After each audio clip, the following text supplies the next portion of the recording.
Written and directed by Jun-lee, Castaway on the Moon, also known as simply Moon and originally titled Kim's Island for the fact that the two main protagonists share that surname, is the unlikely love story of a man whose suicide attempt leaves him trapped on a river island, and so is forced to revert to nature, and an agoraphobic moongazer with insomnia who lives in an apartment across the Han River, who initially mistakes him for an alien visitor.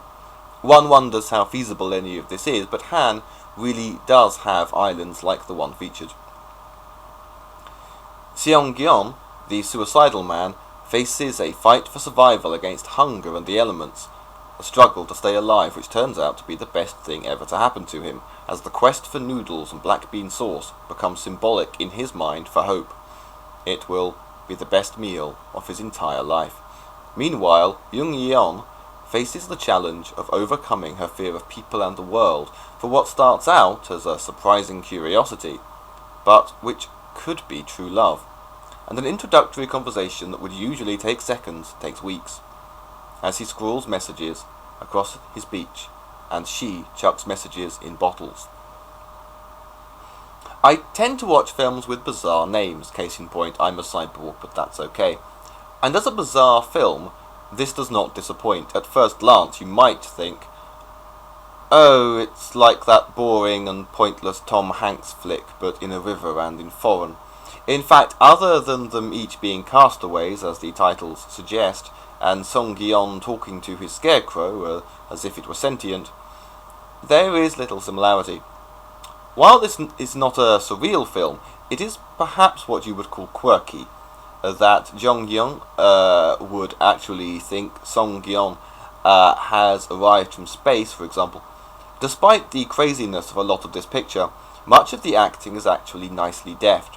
In essence, a romantic comedy of sorts, this marshals laughs, tragic moments, and companionship extremely well, even floating seamlessly from sight gags verging on the slapstick to outright heartbreak. So if you normally wouldn't watch a romantic comedy because you once saw something with Hugh Grant in it and your counsellor says you're not ready yet, don't worry. Castaway on the Moon is genuinely something unapologetically different, although not smug about it, and the characters, although eccentric, are relatable without dependence on dialogue. If deterred by it being a foreign language, there is little dialogue and little need for it. You really forget that it is a piece of world cinema, bar the detail that South Korea has quarterly drills in case of impending war, something people there presumably accept as the norm, and an interesting cultural detail.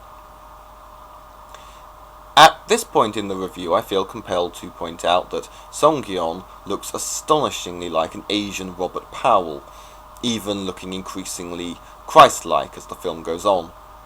This is irrelevant to anything, I just always think it and wanted to say it anyway. Consistently enjoyable and worthy of multiple viewings, if you only ever watch one romantic comedy about a depressed suicidal man and an agoraphobic insomniac who hasn't been able to leave her room in years, make it this one. And since, according to IMDb, it is now confirmed that there will be a Hollywood remake, please watch before America touches it. Link to the whole film in description, but if you like it, please buy it on DVD or Blu-ray.